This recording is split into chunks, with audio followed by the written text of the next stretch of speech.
एकदम से नया चेहरा कोई लाके सरप्राइज करना। इस बार कांग्रेस कह रही है कि हम चीजों को छोड़ने वाले नहीं है। पूरे हिंदुस्तान को मोदी जी से एक उम्मीद है, पूरे विश्व को मोदी जी से उम्मीद है। अगर आपको अवसर दिया जाता है, राजसमंद लोकसभा क्षेत्र को लेकर क्या प्राथमिकताएं रहेगी, क्या सोचते हैं आपकी? ये चीजें मैं करना चाहूंगा। निश्चित तौर से चुनौतियां बहुत है इस लोकसभा क्षेत्र में। विधानसभा चुनाव थे, आपके इस गृह क्षेत्र से दीप्ति माशी चुनाव लड़ रही थी, उनके साथ स्थानीय बाहरी की बातें चल रही थी और आप दीप्ति जी के साथ थे। तो आपको नहीं लगता कहीं ऐसा नहीं है कि लोकसभा चुनाव आता था, मैंने वो मुद्दा खो दिया, मैं उनके साथ था तब मैं उस मुद्दे पर आगे नहीं बढ़ पा रहा हूँ? कार्यकर्ता होने के नाते मैं भी भारतीय जनता पार्टी से जो हमारे ये लोकसभा क्षेत्र है वहाँ से मैं टिकट की मैं भी उम्मीद कर रहा हूँ। मुख्यमंत्री अचानक चुन लिए जाते हैं, जिस प्रकार से उप मुख्यमंत्री या मंत्रियों तक भी ये चीजें चलती है, तो आपको लगता है कि वो जो भारतीय जनता पार्टी जिस पैटर्न पे चल रही है वहाँ अब कार्यकर्ताओं का थोड़ा मनोबल उस मामले में बढ़ गया है? भाजपा की ऐतिहासिक जीत इस लोकसभा क्षेत्र में हुई है। क्या कारण है आपको लगता है कि मेरे को भी चुनाव लड़ना चाहिए, ये दावेदारी मेरे को करनी चाहिए? बड़े नाम है, बड़े चेहरों के साथ अपन छोटे चेहरे हैं। पहली बार पंचायत समिति के सदस्य बने हैं, उसी बार एक राजनीतिक उलटफेर के सहारे आप प्रधान भी बन जाते हैं और अब सीधी निगाहें सांसद पद पर। दौड़ कुछ ज्यादा तेज नहीं चल रही है। कर्म करते रहो, फल की इच्छा मत करो। अधिक दावेदार होकर भी चीजें इस तरह से आगे की काफी हमको, चाहे कुंभलगढ़ क्षेत्र की बात कर ले, राजसमंद क्षेत्र की बात कर ले, तो निर्दलीय के रूप में मैदान में दिखाई दे। तो कहीं अरविंद सिंह जी का ऐसा कोई विचार तो नहीं है? भी युवा ही हूँ अभी तक। वर्तमान में उप मुख्यमंत्री है, उनका कार्यकाल काफी अच्छा रहा है, चाहे उन्होंने ब्रॉडगेज के मुद्दे पर आगे बढ़े हैं, सड़कों के कुछ ऐसे बड़े प्रोजेक्ट आए हैं, अभी कुछ स्टेडियम भी चल रहे हैं। तो आपको लगता है कि जो अगला जो सांसद आएगा उनसे भी उम्मीदें बहुत बड़ी होगी? पार्टी का रेगुलर काम कर रहा हूँ। मेरे पिताजी काफी वर्षों से, मेरा परिवार काफी वर्षों से भारतीय जनता पार्टी से जुड़ा हुआ है। लोकसभा चुनावों की आहट के साथ ही अब चुनावी चेहरे भी धीरे धीरे चुनावी मैदान में अपनी दावेदारियों को बड़े ही मजबूत तरीके से सामने ला रहे हैं। ऐसे में हम भी कोशिश कर रहे हैं कि अब अलग अलग दावेदारों तक पहुंचे और जाने कि आखिर वो कौन सी बातें हैं, वो कौन से आधार हैं जिनके साथ वो इस चुनावी समर में आने की तैयारी कर रहे हैं। तो आज इसी क्रम में राजसमंद लोकसभा क्षेत्र से भारतीय जनता पार्टी के दावेदार के तौर पर इस चुनावी समर का हिस्सा बनने के लिए लगातार हालिया राजसमंद पंचायत समिति प्रधान अरविंद सिंह राठौड़ के द्वारा जद्दोजहद की जा रही है, लगातार इन तैयारियों में जुटे हुए हैं। तो आज उनसे जानते हैं, उनसे बात करते हैं कि आखिर लोकसभा का ये जो दावेदारों का क्रम है, ये सफ़र, ये यात्रा कहाँ जाती है, किस प्रकार से आगे बढ़ेंगे और आगे अपने राजनीतिक भविष्य को किस प्रकार से देखते हैं। तो सबसे पहले तो प्रधान साहब आपका बहुत बहुत स्वागत। धन्यवाद। लोकसभा क्षेत्र राजसमंद की चर्चा कर रहे हैं सबसे पहले तो, क्योंकि इसको अभी इन दिनों माना जाता है कि भारतीय जनता पार्टी, क्योंकि अलग अलग सर्वे आते हैं उसमें भी भाजपा इसको अपनी सबसे सुरक्षित कैटेगरी में रखती है।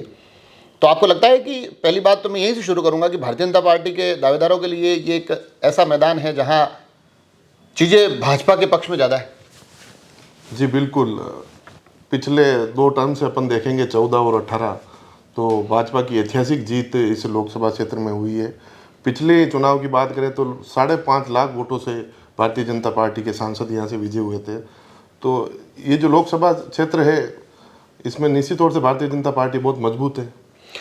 मजबूत है, तो ऐसे में फिर दावेदारों की भी एक लंबी सीरीज दिखाई देती है। लोगों की ये भावना रहती है कि अगर भारतीय जनता पार्टी के प्रत्याशी के तौर पे आएंगे तो थोड़ा शायद हमको लगे कि चुनाव आसान हो जाए, चीज़ें हमारे पक्ष में आ जाए। ऐसे में आप भी दावेदारों की उस लिस्ट में आपका नाम भी है। क्या कारण है आपको लगता है कि मेरे को भी चुनाव लड़ना चाहिए, ये दावेदारी मेरे को करनी चाहिए? सबसे पहला कारण तो मैं आपको जो बताऊं, मुख्य जो कारण मैं मानता हूं, मैं भी एक भारतीय जनता पार्टी का एक सामान्य कार्यकर्ता हूं। तो कार्यकर्ता होने के नाते भारतीय जनता पार्टी में लोकतांत्रिक इस चुनाव प्रक्रिया में टिकट मांगने का सबको हक है। तो एक कार्यकर्ता होने के नाते मैं भी भारतीय जनता पार्टी से जो हमारे ये लोकसभा क्षेत्र है वहाँ से मैं टिकट की मैं भी उम्मीद कर रहा हूँ। और मैं भी भारतीय जनता पार्टी को कहा है कि अगर आप समझे उचित दावेदार तो मुझे भी ये टिकट देवें।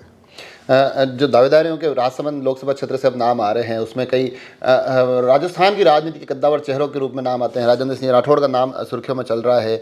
भवानी सिंह कालवी भी इन दिनों लगातार सक्रिय दिखाई देते हैं। उसके साथ साथ राजसमंद से आपके जो भारतीय जनता पार्टी के जिलाध्यक्ष है मानसिंह बाहरट, वो भी काफ़ी एक्टिव है और उनके साथ भी अलग अलग कई चेहरे ऐसे हैं जो इस चुनावी समर में अपना भाग्य आजमाना चाह रहे हैं। इन सभी को जब देखते हैं तो अरविंद सिंह राठौड़ खुद को कहाँ पाते हैं? देखिए, दावेदार अभी जो नाम आ रहे हैं, शायद आने वाले वक्त में और भी नाम उन लिस्ट में बढ़ेंगे।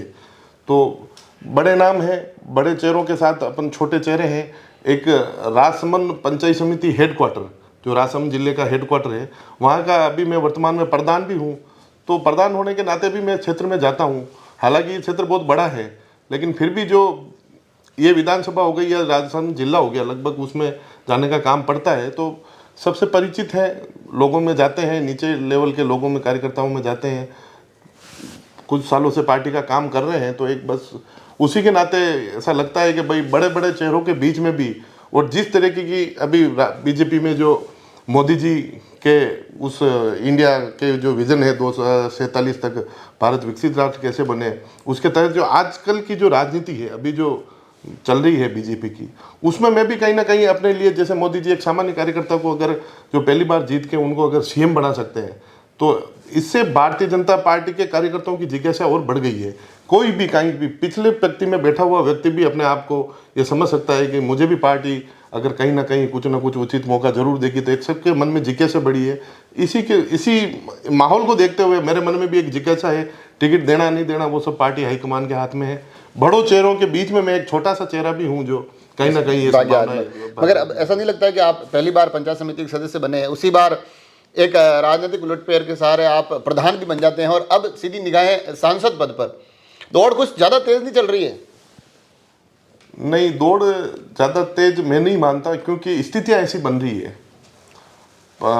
पिछले 3-4 लोकसभा इस रिजल्ट की बात करें तो राजपूत कम्युनिटी के लोग लगातार तीनों राजपूत चेहरे जीत के आ रहे हैं, तो मैं भी एक राजपूत समाज से या उसी जाति से आता हूँ, तो इसके तहत भी एक कुछ चीज़ें जो फेवर में लगती है, तो उसी हिसाब से मैं भी अपने आप को एक छोटा सा भारतीय जनता पार्टी का दावेदार मानता हूँ। बाकी तो देना नहीं देना सब ऊपर वालों के हाईकमान के हाथ में, संगठन के हाथ में। ये जो बीच में जब आप प्रधान बने थे तो एक राजनीतिक उलटफेर भी हुआ था, आपको नहीं लगता कि कई बार ऐसा कि यार ये कहीं मेरे लिए चीज़ें नकारात्मक न कर दे? चीज़ें नकारात्मक, राजनीति में देखो आप सब ये स्थितियाँ परिस्थितियाँ अलग अलग समय पे जो बनती है, उसके बाद पार्टी का रेगुलर काम कर रहा हूँ। मेरे पिताजी काफ़ी वर्षों से, मेरा परिवार काफ़ी वर्षों से भारतीय जनता पार्टी से जुड़ा हुआ है, तो मैं भी पिछले 10-12 साल 15 सालों से पार्टी का काम कर रहा हूँ। ठीक है, उस समय जो स्थितियाँ हुई थी उन पे अब चर्चा करके कोई मतलब है नहीं। तो चर्चा इस बात पे करते हैं क्योंकि राजसमंद लोकसभा क्षेत्र का जब जिक्र आता है, 4 विधानसभाएं तो हमारे यहाँ से है, आप यकीनन कह रहे हैं कि राजपूत बाहुल्य है। 3 जो लोकसभा सांसद यहाँ से चुने गए हैं, एक जो कांग्रेस से चुने गए वो भी इसी वर्ग से आते थे और बाकी के दोनों भारतीय जनता पार्टी चुन के गए हैं। 4 विधानसभाएं राजसमंद जिले की हैं। उसके बाद का जो क्षेत्र निकलता है जिसमें ब्यावर अब एक अलग जिला बन गया है, जतारण की तरफ जाए तो पाली से जुड़ा हुआ महसूस होता है और आगे मेड़ता और डेगाना नागौर का हिस्सा है।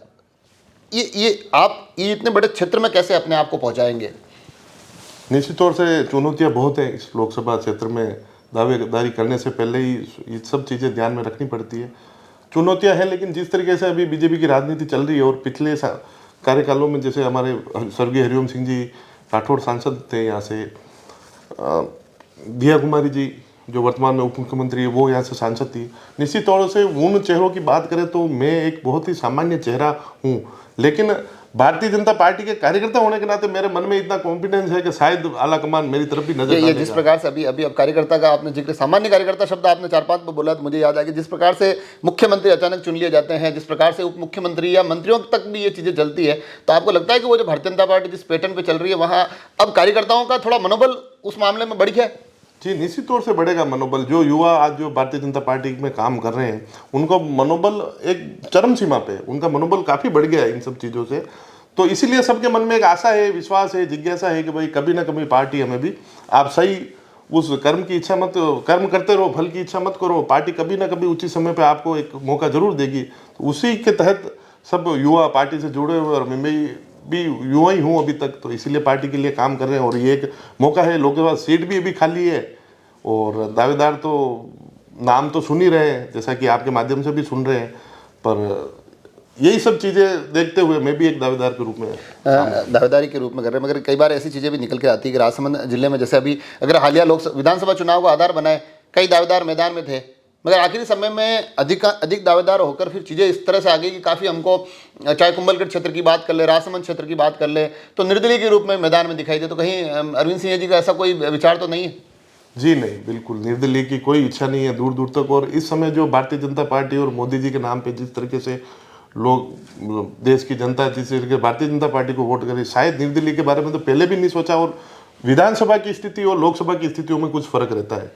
तो लोकसभा में मेरे हिसाब से विधानसभा में भी जिस प्रकार से मैं तो कभी भी नहीं सोच सकता, लेकिन शायद कोई दूसरा भी इस बारे विधानसभा में भी जिस प्रकार से यहाँ निर्दलीयों के साथ जो स्थिति हुई, उससे तो और भी लोगों को मेरे को लग रहा है कि अब बिल्कुल कहीं थोड़ा बहुत कोई सोच भी रहा होगा तो शायद अब सोचना बंद कर देगा। निश्चित तौर से इस बारे में मतलब निर्दलीय लड़ना, अभी निर्दलीय लड़े विधानसभा में, अगर ये स्थितियां हुई है तो लोकसभा में तो कोई कल्पना ही नहीं कर सकता इस चीज की। लोकसभा की आप जिक्र कर रहे हैं, तो एक जो महत्वपूर्ण सवाल मैं चाहता हूं कि यहाँ से हम इस इंटरव्यू के माध्यम से आपका विजन जरूर पहुंचा, अगर आपको अवसर दिया जाता है।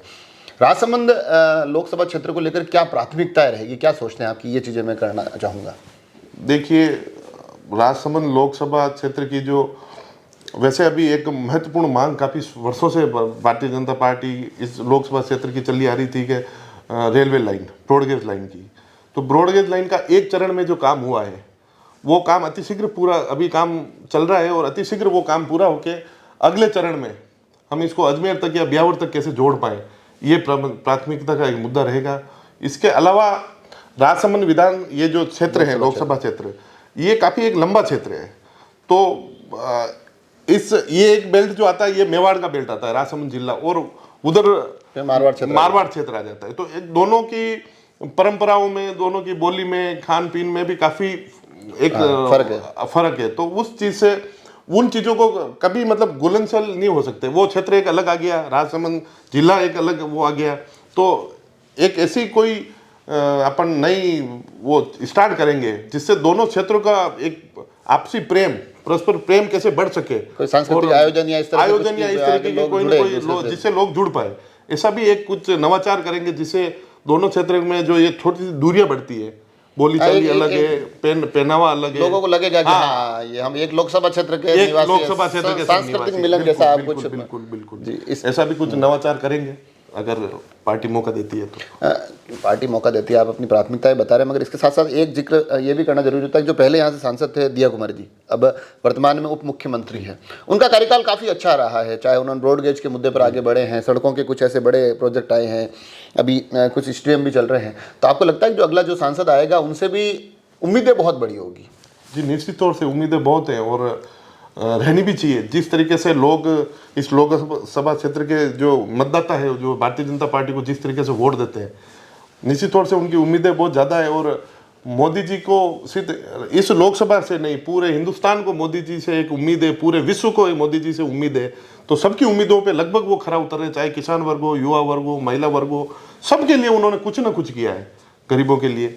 तो निश्चित तौर से चैलेंजिंग और ज़्यादा है लोकसभा, नए जो आने वाले जो भी उम्मीदवार होंगे या जो भी सांसद यहाँ से चुन के जाएंगे, मोदी जी के साथ मिलकर उनका जो विजन है, अगर वो उस पर पूरा फोकस करके वो जो काम धरातल पे ले आएंगे तो अपने आप पे वो चुनौतियां। नरेंद्र मोदी जी का जिक्र कर रहे हैं, आपकी केंद्र सरकार वैसे काफ़ी कुछ फोकस इस पर करती है कि छोटे क्षेत्रों में कैसे पहुंचा जाए, ग्रामीण क्षेत्र को कैसे आत्मनिर्भर बनाया जाए, वहाँ की चीज़ों पर काफ़ी फोकस करते हैं। और आप जिस पद पर हैं वो विशुद्ध रूप से पंचायती राज है, ग्रामीण क्षेत्र से जुड़ा हुआ है, तो आपको लगता है कि वहाँ के अनुभव भी कहीं ना कहीं कुछ बेहतर तरीके से काम आएंगे?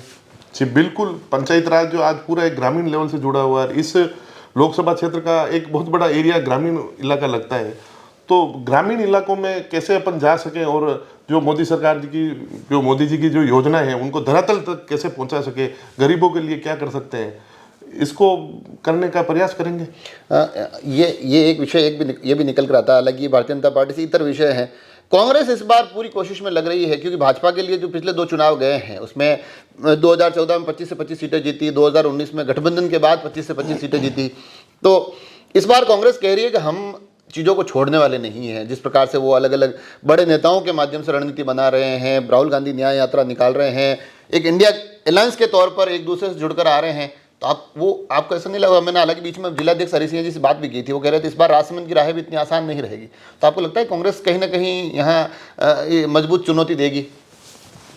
मेरे हिसाब से इस लोकसभा क्षेत्र की तो क्या बात करें, राजस्थान में कांग्रेस कहीं चुनौती नहीं दे रही। पिछले 2 टर्म से जो 25 से 25 सीटें राजस्थान में भारतीय जनता पार्टी जीत के मोदी जी की झोली में डाल दी है, तो इस बार भी मुझे पूर्ण विश्वास है कि 25 से 25 सीटें भारतीय जनता पार्टी जीतेगी और मोदी जी की झोली में वो डालेगी। राजसमंद वो मैं मार्जिन पूछ रहा हूं, 25 में से उसमें भी आ गई, मगर 5.5 लाख का मार्जिन था। इस बार कम से कम हम 6-6.5 लाख वोटों से ये लोकसभा जीतेंगे।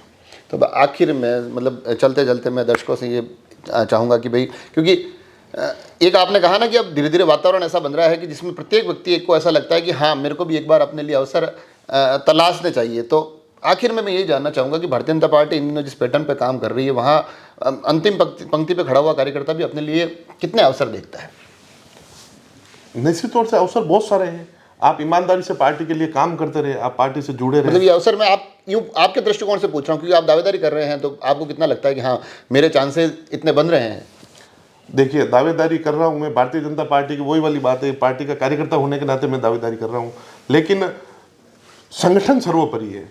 संगठन जिसको टिकट देगा वो हमारे लिए मान्य है। एक कार्यकर्ता होने के नाते मैं भी कहीं ना कहीं कुछ चीज़ें मेरे को ऐसी लगती है, भले आप वो जाति उस समीकरण में कह दीजिए, तो कुछ चीज़ें ऐसी मेरे को लगती है। जिस तरीके से अभी बीजेपी की राजनीति चल रही है, युवा वर्ग को सामने लाना, एकदम से नया चेहरा कोई लाके सरप्राइज करना, सरप्राइज देना, मतलब स्थानीय बारी का मुद्दा इसमें लोकसभा में भी लोकसभा में मेरे हिसाब से ये स्थानीय बारी का मुद्दा कुछ है नहीं। कोई भी कहीं से भी जाके चुनाव लड़ सकता है। लेकिन जो पैटर्न अभी बीजेपी का चल रहा है, एक सामान्य से चेहरे को, ऐसा नहीं लगता अरविंद सिंह जी को, ऐसा नहीं लगता, क्योंकि लोक विधानसभा चुनाव थे, आपके इस गृह क्षेत्र से दीप्ति माशी चुनाव लड़ रही थी, उनके साथ स्थानीय बाहरी की बातें चल रही थी और आप दीप्ति जी के साथ थे, तो आपको नहीं लगता कहीं ऐसा नहीं है कि लोकसभा चुनाव आता था, मैंने वो मुद्दा खो दिया, मैं उनके साथ था, तब मैं उस मुद्दे पर आगे नहीं बढ़ पा रहा हूँ? इसमें स्थानीय बाहरी के हमारे जो पर्यवेक्षक आए थे, उन्होंने भी स्पष्ट कहा है कि ये लोकसभा का चुनाव है, इसमें अपन कोई स्थानीय बाहरी का इसमें कोई मुद्दा रहता ही नहीं है। कोई भी कहीं से भी चुनाव लड़ सकता है। अभी अमित शाह आए थे, वो भी शायद बहुत बता के गए थे कि सिर्फ कमल का फूल, कमल का फूल, पहले विधानसभा में भी वही था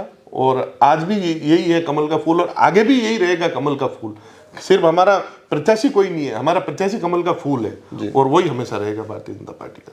तो देखा आपने, हमारा प्रत्याशी कमल का फूल, ये बात एक मूल मंत्र की तरह भारतीय जनता पार्टी के नेता इन दिनों बोलते दिखाई दे रहे हैं, मगर साथ ही अपनी अपनी दावेदारियां जरूर पेश कर रहे हैं और बड़ी मजबूती से पेश कर रहे हैं। और उसके पीछे जो सबसे बड़ा मजबूत कारण बताया जा रहा है, वो ये कहा जा रहा है कि भारतीय जनता पार्टी इन दिनों अलग अलग जिस प्रकार से राज्यों में फैसले लिए गए हैं, जिस पैटर्न पर चल रही है, वहाँ प्रत्येक भारतीय जनता पार्टी के कार्यकर्ता को लगता है कि उसके लिए अवसर है, कभी भी किसी भी चेहरे को आगे बढ़ाया जा सकता है।